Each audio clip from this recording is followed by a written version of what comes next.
Hello and welcome to the Medically Empowered Moms podcast. I am your host, Karina Hogan. I am a special needs coach where I help divorced special needs moms like yourself navigate the challenges with caring for your newly diagnosed medically complex child. I help you to empower yourself to create an aligned life with a healthy mindset, prioritize yourself, build your confidence 2.0 style, and implement simple strategies for effective communication and healthy boundaries. I am a special needs mom myself, and I am here to tell you that you can parent how you like, and your child's goals have no timeline. So let's get into it.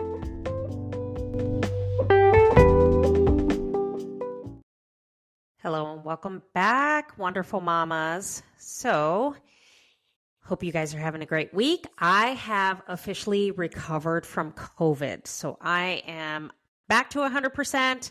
My kids are back to 100%. So I think I have deep cleaned every freaking area of my home because of the fact that I just don't want any more illnesses.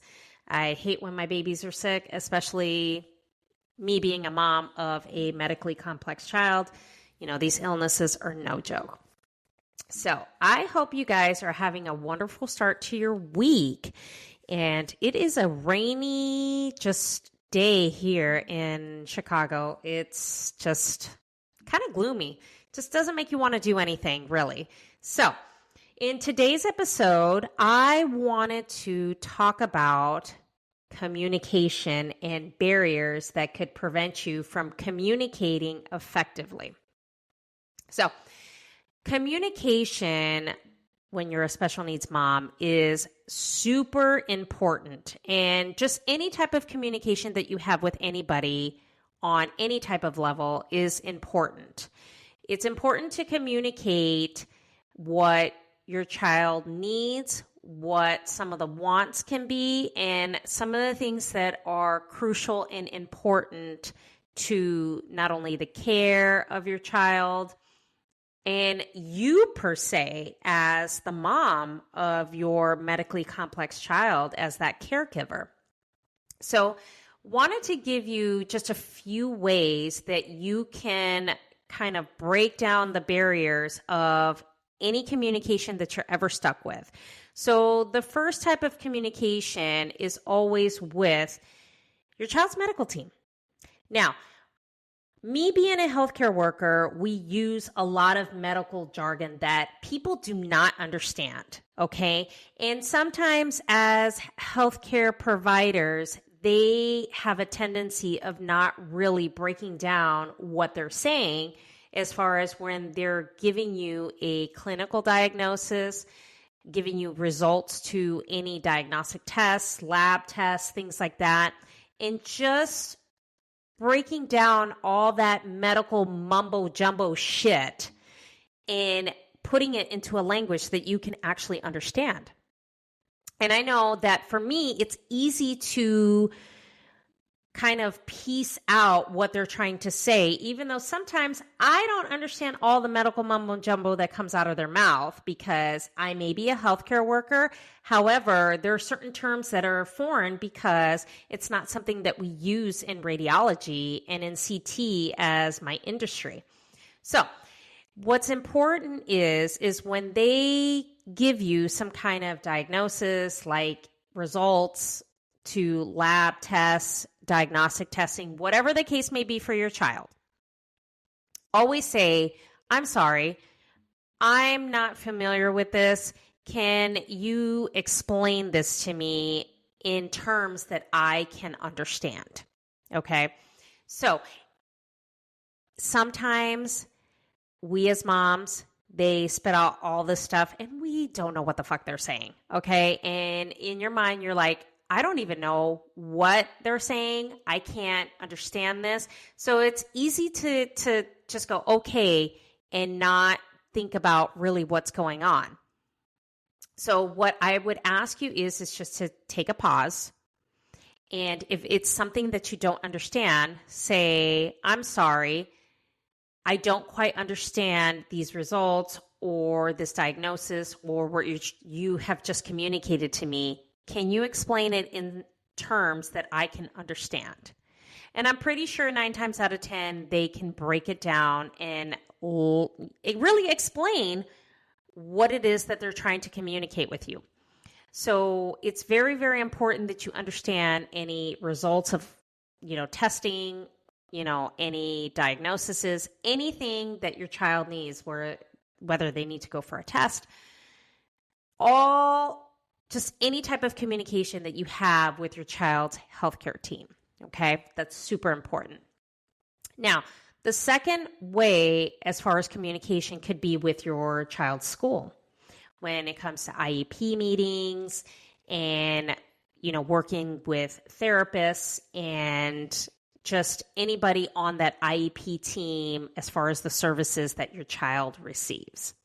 Now, I know I have been through the IEP process more than a dozen times, okay? And there are just still some things to this day that I still don't understand. That's perfectly okay. It's perfectly okay to have them explain the goals that they have for your child, explain any assessments that they have done for your child, and say, listen, I really don't understand. Can you explain this further? Because I'm not familiar with this. Or if for some reason they don't adequately explain in terms that you can understand, it's okay to seek out an advocate to bring into these meetings so that it is properly explained to you as far as your child's goals, what they're working on, what needs to work on. If you feel that maybe they need more help in one area than the others, those are things that you can communicate, and it's within your right of, that IEP process to question any of the goals or any of the progress that your child has made. So don't be afraid to call people out, and don't be afraid to ask tons of questions and have a list of questions for them when you go into these meetings for the school and these therapists and all these services that your child receives. If you feel that your child is not accomplishing a certain goal, don't be afraid to question why. That is super important when it comes to that process, because everybody on that team, especially you as the mom, are there for your child's best interest and making sure they succeed, in the education space. So very, very important. If you don't understand anything, you can always bring in an advocate. They're free. Or you can ask the team to better explain the goals and how the IEP process works and how it's outlined, because they should be able to guide you with that. Now, the third and last communication barrier, and I know this is going to be a big one, might be a little controversial too, but that's okay, because we have to talk about the stuff that's uncomfortable. As medically complex moms, that's what we do.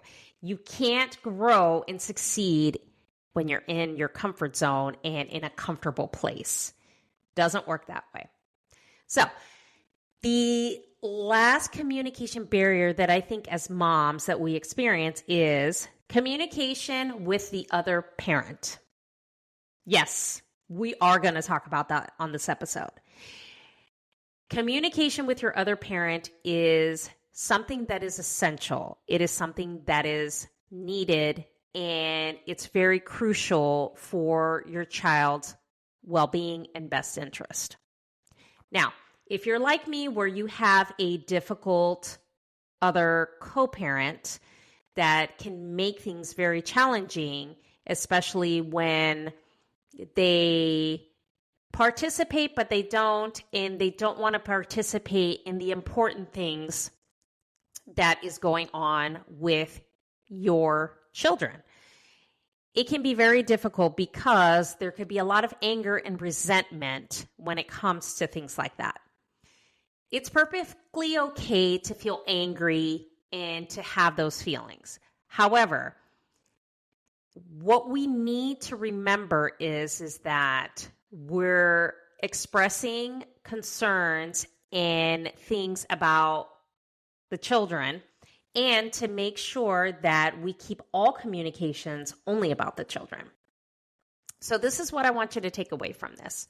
When the other co-parent wants to start a fight, wants to question your parenting, question, oh, well, why did you, give little Joey this medication instead of that medication, whatever the case may be, take a pause, just, 10 seconds, 20 seconds. Sometimes I need 20 seconds because, my ex-husband knows how to trigger my responses, and you have to control your emotions. It's very important. And it's one hard lesson that I've had to learn, and I have to keep reminding myself of. You have to control your emotions, because you let the emotions get the best of you, it's not going to go over very well, and it's not productive for your child. So if they want to start an argument, you can shut down that conversation and say, I'm only going to discuss the important needs of our child. Okay? If they want to start coming out with accusations, the only thing you have to respond to is, that's not true. And that's it. You don't have to give any explanation. You don't have to give a response back. You don't have to do anything. Your main focus when it comes to your children and the other parent is to communicate the important things that you need to communicate, whether it's school, medications, doctor's appointments, whatever the case may be. And it's strictly communication about the child, where you're respectful, calm, and you lay out all the facts of what you need to communicate, and conversation's over. And if they have any questions, they can, think about it, let you know, and then you can respond at an appropriate time. You can eliminate all these harassing text messages, phone calls, and everything when you're clear, concise, you're brief in your communication, you stick to the main points of what you want to communicate about your child with the other parent, and then you just leave it at that. Mamas, I know that can be a tough one, especially if you have a co-parent that is difficult, that likes to challenge your parenting and just challenge everything and still wants to be a part of your personal life. Listen, nothing is personal, okay? What you have to remember is you have to let go of any past resentment and all the things that might have, all the feelings, the personal feelings and everything that you might have had.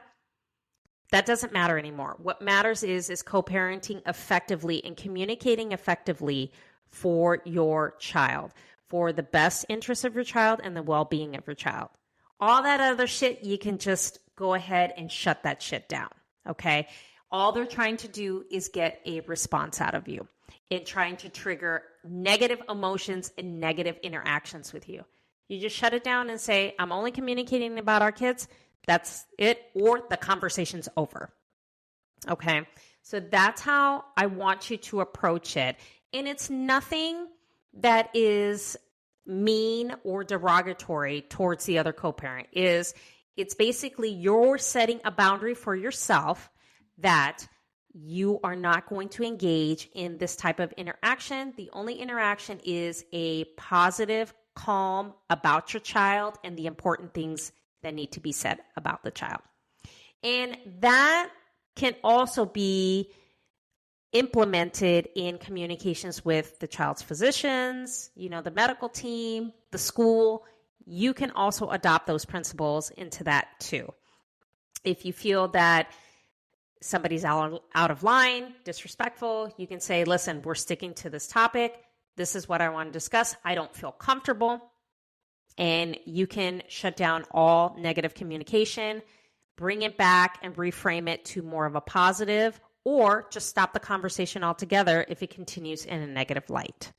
So I hope this episode was super helpful. As we know, communication can be hard, but it's a necessary tool to make sure that your child's best interests, their well-being, and all the needs medically, school-wise, or parenting are met, and they're going in a very positive direction.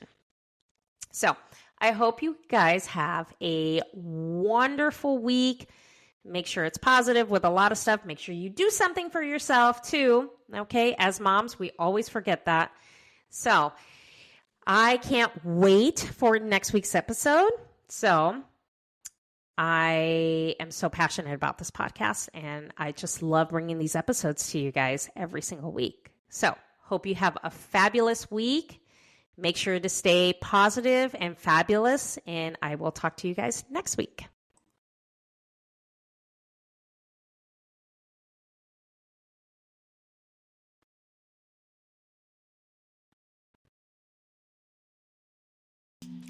Thank you for listening and joining me on this podcast. If you would like to share your story or have any questions, please reach out to me via email at thecoparentingmama.com. Head on over to Instagram, shoot me a DM at karina.hogan. Let's chat and get to know each other. My DMs are always open, and I'm here to listen and support you. Remember, mamas, thriving moms equals thriving kids. Healthy parenting starts with you. Thank you for listening.